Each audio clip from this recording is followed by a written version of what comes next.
what they did towards RK Hoshi in game number 1, I'm expecting Omega to just push them to the brink of perhaps almost to this. All right, we'll leave it to you guys. Contra, Gideon Q, Butters, all yours. Omega Esports versus Alter Ego, game number 1. Let's get this show on the road. Finally, first game up today. Let's bring it as Alter Ego going to be going up against Omega Esports. And again, we should be expecting nothing too soon, especially since Omega, they do have the early game composition, but level 2s are way, way more useful in comparison to level 1s. You would expect people to just go for the invade with the Roger, Sylvana, and the Matilda, but Alter Ego Esports, they're not going to push their luck. They're not going to put themselves in a 50-50. Yeah, speaking of 50-50s here, you know, like hitting in towards the late game, that's where team fights are especially crucial. And we've talked about Omega, they are a very team fight-oriented team. And there goes a little bit of the movements coming across, and Kenji has already spotted out the danger. And perhaps there will be a little bit of contest coming in the way soon. But let's talk about this matchup here down below. This is the Yuzong as well as Lapu Lapu, because they're going to be contributing pretty huge in towards mid-game. Yeah. And Kenji there might have pulled the trigger on his flicker a bit too early. He didn't know that Liam Murphy didn't get the stun. So he just went for it, and the spear is there just to harass. And look at the damage for Heath here. That hurts a lot. Yeah, I mean, Matilda, again, she's really great in the early game just to harass their opponents. She does struggle to finish them off, and that's why you see some teams actually taking the flame shot here and there, or even the Farsa to just make sure, like, hey, you gotta go. Yeah, and speaking of which, now we're going to be moving our eyes on towards Odile, where, you know, early game pressure is the name of the game coming in from Matilda's, but she's being pushed towards the turret, being forced to retreat, and now we're going to be having the turtle on towards the other corners of the river, where most of the members of Omega are fixating themselves towards the top side, trying to get a catch on towards this Harith. Yeah, honestly, I would think they would want to be a little bit more aggressive here, especially down towards bottom side, but it looks like, you know, Harith is going to be a little bit of an issue since he is going to the EXP lane. He wants to rush that level 4 as quickly as possible. Yeah, but the only difference right now for Leo Murphy is Heath is a calm player. He doesn't get tilted as much, so all those TPs are probably not gonna get into his head. Some of the tanks right here that Leo Murphy taunts, they actually react, but for Heath, I don't think that's going to be the case anytime soon. Yeah, and speaking of which, you know, late game is going to be very interesting, where you got picks like the Ling, and on the other side you got the Harith, the Rogers. Which one do you think, like, you know, will be much stronger heading towards late phase? Because I'm pretty concerned if Yelly Hayes gets to late game. Yeah, you know, I definitely agree with your sentiment here, but yeah, speaking of Yelly Hayes, he's forced to push back in towards lane. And coming back to the question here, I think at the end of the day, I would say it's almost around even here, but I will say that Alter Ego does have the better late game composition because there's a lot more relevant ultimates and also just relevant heroes in those situations. Now, Cortese is going to get a little bit of damage here, but Pai, he wants to zone him out to ensure that the rest of the team can actually contest for that purple buff. Luckily, Cortese still having his retribution, but that just means that that the turtle is going to have zero pressure coming in from Omega. But you know what, Gideon? I think Alter Ego has a better late game lineup just because of the Harith. Yeah. In terms of scaling, the Harith can just pop off anytime soon. You're just getting those certain items on his side. I mean, I get it.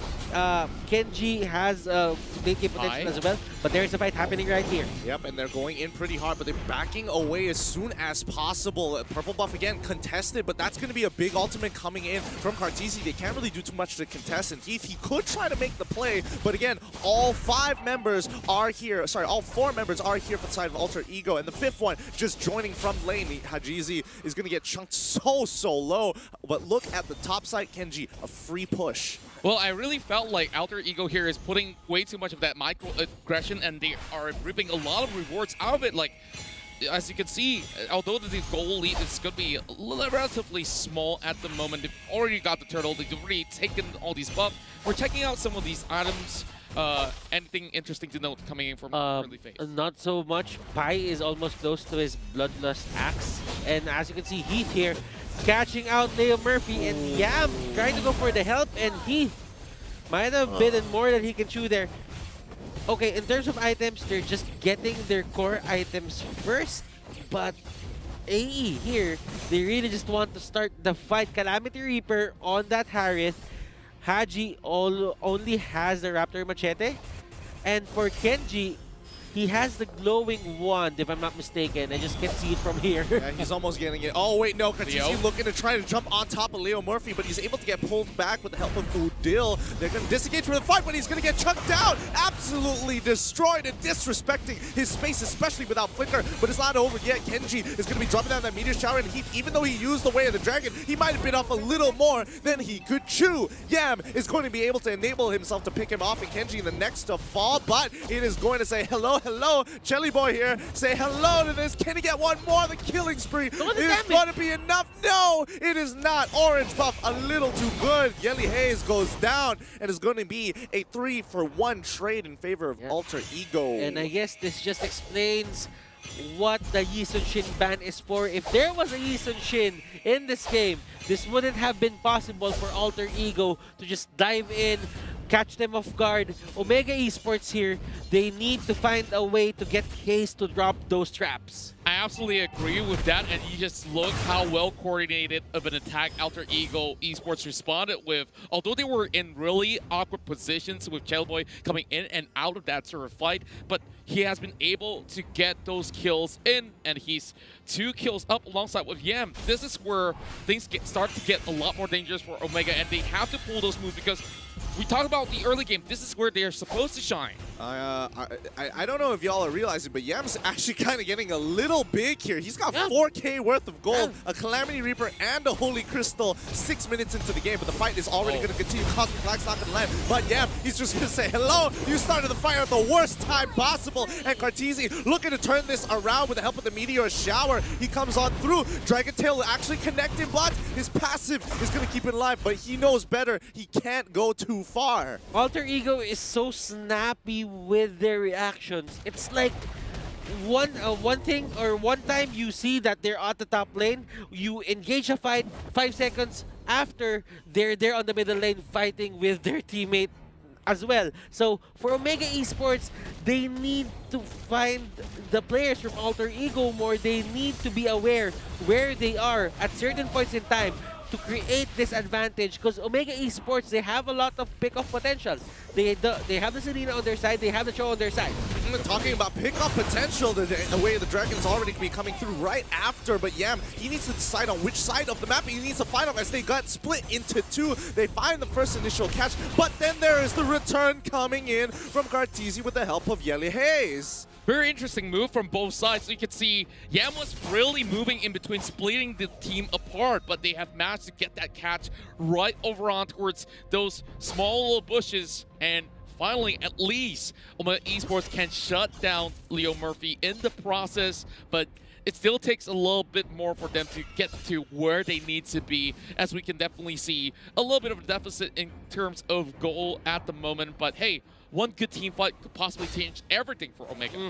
Kenji right now has the Ice Queen wand with the glowing wand. This is an important power spike for the side of Omega Esports. They can control the fights, or if ever they want, they can contest this turtle take. But for them, it's not going to be the best idea as they catch out Pi. And that is what I'm saying.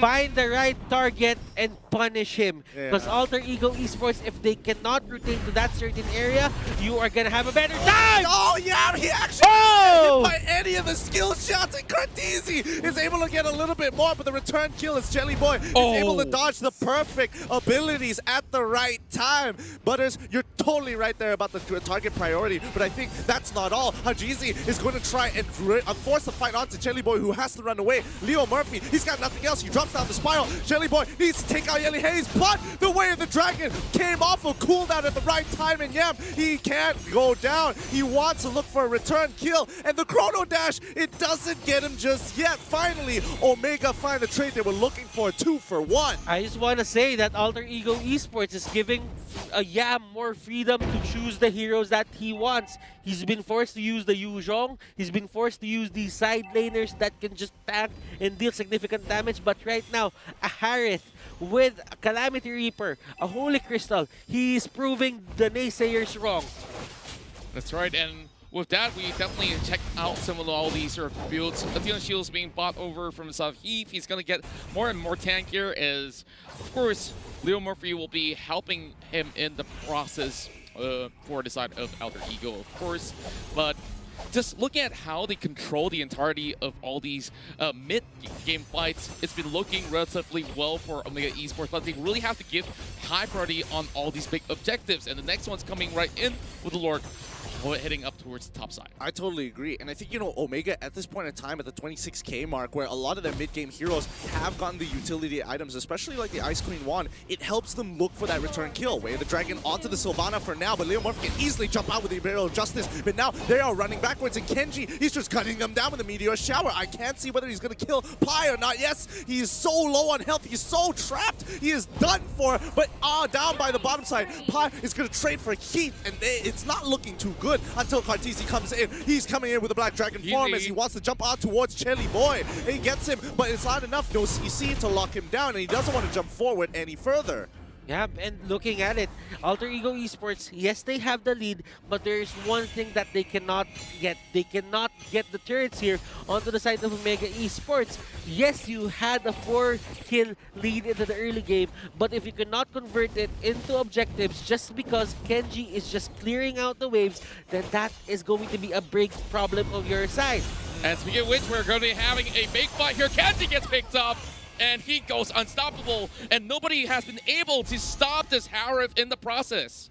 It's tough. It's tough because Yam he's 5-0, okay? He's 5-0, and that means that the rest of AE want to actually push on forward and try and steal the bus. Oh! Leo Murphy getting Hajizi. This is looking great. Can they get one more? Yes, they can. As Yam drops down the Salmon Force. Yelly Hayes, he's forced to run on backwards, and that's going to be 3 of their more important players, 2 of their cores going down, and the tier 2 on top of all of that.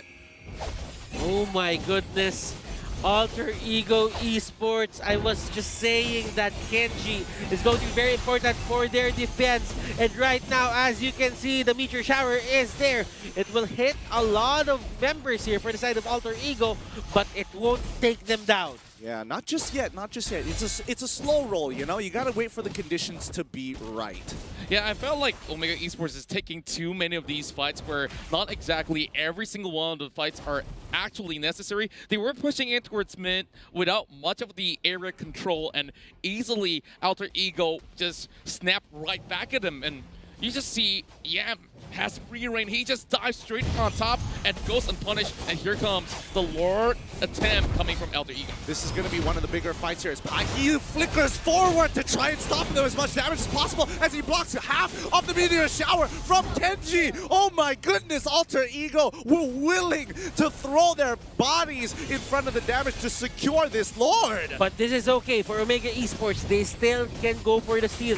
They have Haji, they have Kenji. The question is, will they go for it? The answer is no. Alter Ego Esports, just take that Luminous Lord.